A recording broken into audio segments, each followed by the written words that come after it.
Have you ever noticed how silence feels heavier at night? Not because it is loud, but because it gives you space to think. While others are distracted by noise, notifications, and endless conversations, you are left alone with your thoughts. And sometimes, that feels uncomfortable. If this message speaks to you already, take a quiet moment to do something meaningful.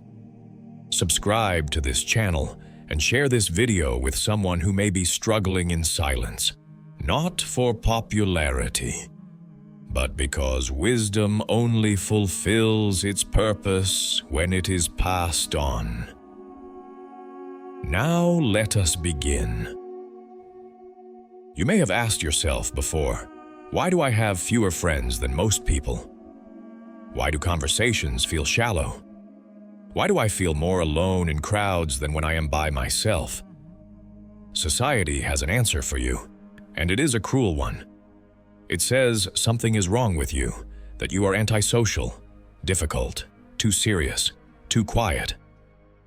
But Stoic philosophy offers a very different interpretation. It asks a more important question. What kind of mind survives without constant validation?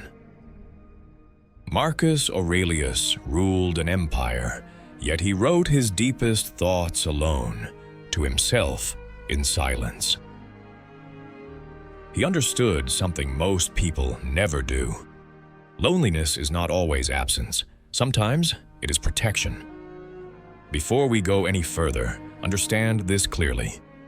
This video is not here to romanticize isolation. It is here to reframe it. Because the lack of friends does not always mean rejection by others.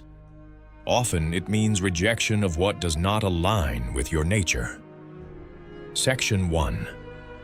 Why most people fear being alone. Most people are not afraid of being alone. They are afraid of meeting themselves. Silence removes distraction, and without distraction, the mind speaks. Unresolved fears surface, unexamined regrets rise, uncomfortable truths knock. This is why many people chase constant companionship, not because they love others deeply, but because they cannot sit with their own thoughts. Epictetus warned his students about this. He taught that a person enslaved by external comfort can never be internally free. If you can endure solitude without panic, without immediately reaching for noise, without needing approval, that is not weakness. That is emotional strength. Ask yourself honestly, if everyone disappeared for 1 week, would you collapse? Or would you grow clearer? The Stoics believed clarity comes from subtraction, not accumulation. Less noise, less opinion, less performance, and more truth. Section 2. Depth isolates before it connects. Depth is expensive. It demands energy, honesty, and attention. Most people are not willing to pay that price. So they gather in shallow waters. Quick jokes, surface laughter, temporary bonds. There is nothing evil about this. But if you think deeply, feel deeply, and question deeply, you will not feel at home there. Seneca warned that frequent association without discernment slowly erodes character. You become like the environment you tolerate. So when your soul rejects certain spaces, it is not arrogance. It is instinct. Many people mistake this instinct for loneliness. But what they are actually experiencing is misalignment. We've revealed why solitude appears in your life. Now we'll reveal what it is meant to build. Because solitude is not random. It is selective. And when understood correctly, it becomes one of the most powerful training grounds a human being can experience. Section 3. Solitude is not empty time, it is training. The Stoics never viewed solitude as withdrawal. They saw it as preparation. Just as soldiers train away from the battlefield, the mind trains away from distraction. Marcus Aurelius wrote his meditations not while entertaining friends, not while seeking applause, but while alone with responsibility pressing heavily on his shoulders.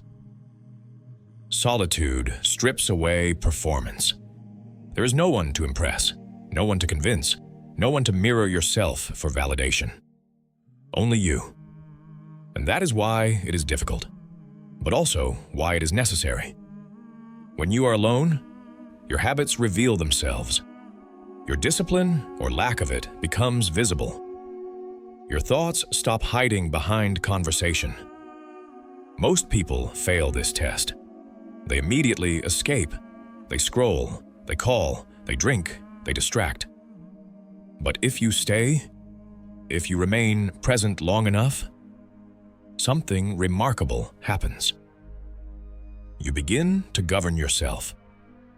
Epictetus taught that true freedom is the ability to control your reactions, not your circumstances. Solitude accelerates this lesson. Because without others to blame, you must confront yourself honestly. Section 4. Why solitude feels uncomfortable at first. Do not misunderstand this path. Solitude does not feel peaceful immediately. At first, it feels like resistance, restlessness, boredom, inner tension. This is not a sign that something is wrong. It is a sign that something is surfacing. The Stoics believed discomfort is information. It tells you where growth is required. Think of the mind like unsettled water. When disturbed constantly, it remains cloudy. But when left undisturbed long enough, the sediment settles. Clarity appears. This is why many people misinterpret solitude as depression. What they are actually experiencing is mental detox. Years of noise leaving the system. Years of unexamined thought demanding attention. If you escape now, you remain unchanged. But if you stay, you begin to sharpen. Section 5. The difference between isolation and solitude. This distinction is critical. Isolation is imposed. Solitude is chosen. Isolation drains you. Solitude restores you. Isolation makes you feel abandoned. Solitude makes you feel anchored. If being alone constantly leaves you empty, that is isolation.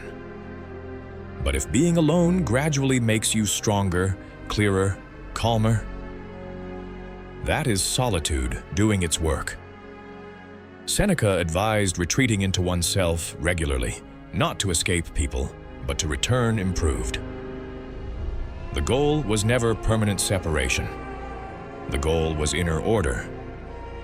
Because a disordered mind cannot form healthy bonds. And a person who does not know themselves will attach to anyone who provides momentary relief. Section 6. Why solitude builds inner authority. When you spend time alone long enough, something subtle but profound changes. You stop asking others who you should be. You begin to decide. Your values crystallize. Your boundaries strengthen. Your tolerance for nonsense disappears. This is why fewer people can access you. Not because you are cold, but because you are no longer available for chaos. Marcus Aurelius reminded himself daily not to surrender his inner citadel. Solitude is how that citadel is built. Brick by brick, thought by thought, choice by choice. And once this inner authority forms, you no longer fear being alone, because you are no longer empty. By now, something should feel clearer. Solitude was not an accident. It was preparation. And preparation always precedes meeting what can endure you. Section 7. Most connections form too early. Many people form friendships before they form themselves. They connect through confusion, through shared wounds, through mutual distraction. This is why so many friendships fade with time. Not because of betrayal, but because growth exposes misalignment. The Stoics warned against premature attachment. Seneca wrote that we should examine a person for a long time before calling them a friend. Why? Because time reveals character. And character, not convenience, is the foundation of lasting connection. If you feel behind socially, understand this. You are not late. You are early to yourself. Section 8. Why you no longer fit where you once belonged. Growth is lonely at first. Because when you change, your environment resists. You begin asking deeper questions. Others prefer simple answers. You value silence. Others fear it. This creates distance, not through conflict, but through divergence. Marcus Aurelius warned that we must accept that not everyone will walk with us for long. Some people are chapters, not companions. And clinging to expired chapters prevents the next ones from beginning. If certain spaces feel empty now, it is because they no longer match who you are becoming. Section 9. Why depth recognizes depth slowly. Shallow connections form quickly. Depth moves cautiously. When two deep individuals meet, they do not rush. They observe, they listen, they test consistency. This is why meaningful friendships are rare. Not because people are bad, but because few are willing to be honest, patient, and self-governing. Epictetus taught that trust must be earned through behavior, not words. If your circle is small, it is because your standards are real. You are no longer impressed by charm. You are watching for integrity. And integrity takes time to reveal itself. Section 10. Why loneliness peaks before true connection. There is a moment on this path that feels especially heavy. When you have outgrown your old world, but have not yet entered the new one. The Stoics understood this as a necessary threshold, a space between identities. This is often when loneliness feels sharpest. And this is where many people turn back. They return to noise, to shallow comfort, to familiar emptiness. But those who endure this passage develop something rare. They become whole without needing to be filled by others. And only then are they capable of healthy connection. Because they no longer seek friends to escape themselves. They seek companions to share fullness. Section 11. What to do while you wait. Do not wait passively. The Stoics never believed in idle waiting. Use this season deliberately. Strengthen your body. Order your thoughts. Clarify your principles. Become someone whose presence brings calm, not chaos. Because when the right people appear, they will not arrive to rescue you. They will arrive to recognize you. By now, one truth should feel unavoidable. Not all companionship is nourishment. Some of it is poison, served slowly, disguised as comfort. Section 12. Why the crowd feels safe but makes you weaker. The crowd offers relief, not wisdom. It softens responsibility. In a group, no one is fully accountable. This is why people surrender themselves to it. Marcus Aurelius warned himself daily to resist being shaped by popular opinion. Because the crowd does not move toward truth. It moves toward ease.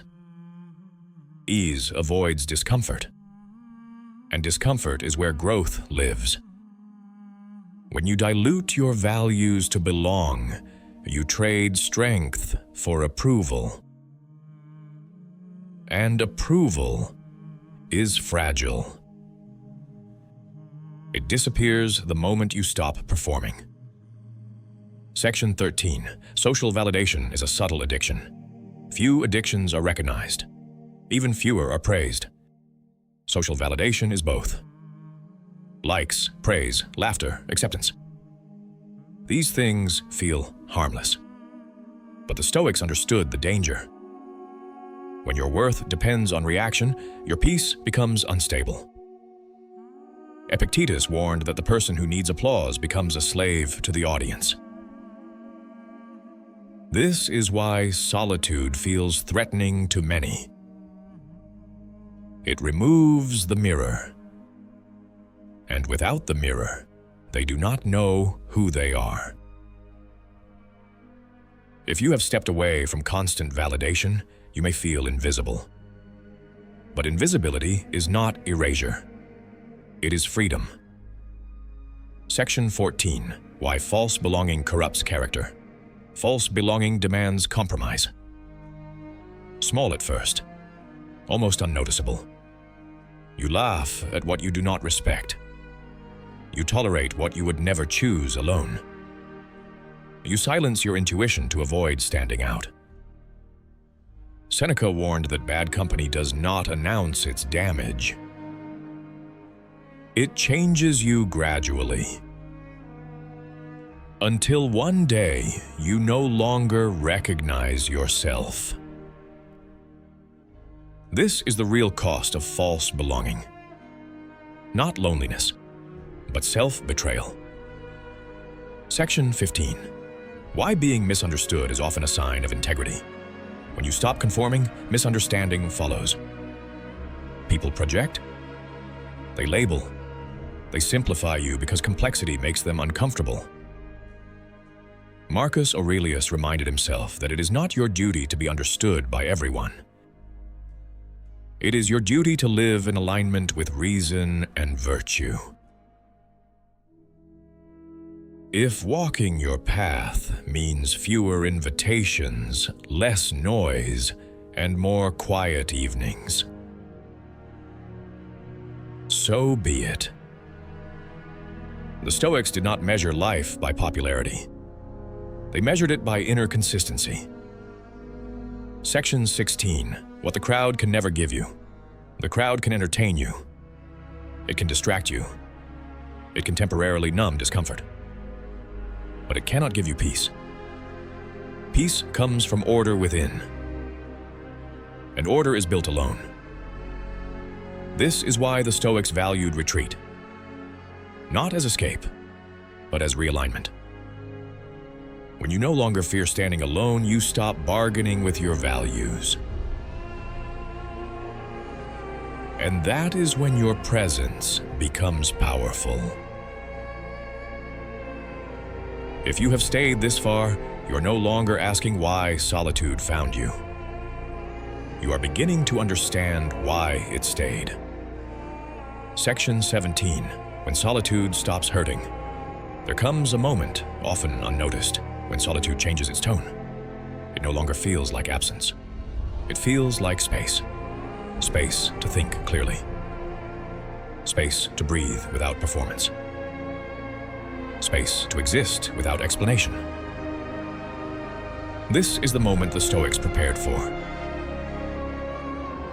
When you no longer need others to regulate your emotions. Marcus Aurelius described this as returning to the inner citadel, a place untouched by praise or blame. If solitude no longer scares you, it means you have built something solid inside. Section 18. Why peace makes you selective, not closed. Inner peace changes your standards. You no longer seek intensity. You seek alignment. You no longer chase connection. You allow it. This is why fewer people reach you now. Not because you are distant, but because you are grounded. Seneca warned that a calm mind is easily disturbed by unnecessary company. So you choose carefully. And careful choice is not rejection. It is respect for yourself and for others. Section 19. When the right people finally appear, the right people do not arrive loudly. They do not demand attention. They recognize you quietly. There is no rush, no performance, no need to explain your depth, because depth recognizes depth instinctively. These people do not fill a void. They walk beside fullness. And because of that, they stay. Section 20. Why you were never meant to be many. Not everyone is meant to be surrounded. Some are meant to be anchored. The Stoics understood that influence does not require crowds. It requires clarity. One grounded person can steady many, but only if they remain steady themselves. If your path has been quiet, it is because noise would have weakened you. If your circle is small, it is because your presence is strong. Section 21. The final Stoic reminder. You were never unworthy. You were refining. You were never abandoned. You were protected. And solitude was never the enemy. It was the teacher. So walk forward without bitterness, without urgency, without fear of being alone, because a person at peace with themselves is never truly lonely. If this wisdom resonated with you, carry it with you. And if you believe someone else needs it, share it, quietly, intentionally. Not to convince, but to remind. And stay connected to this channel. Subscribe to the channel, not for motivation, but for wisdom that makes you calm in chaos, steady under pressure, and impossible to manipulate.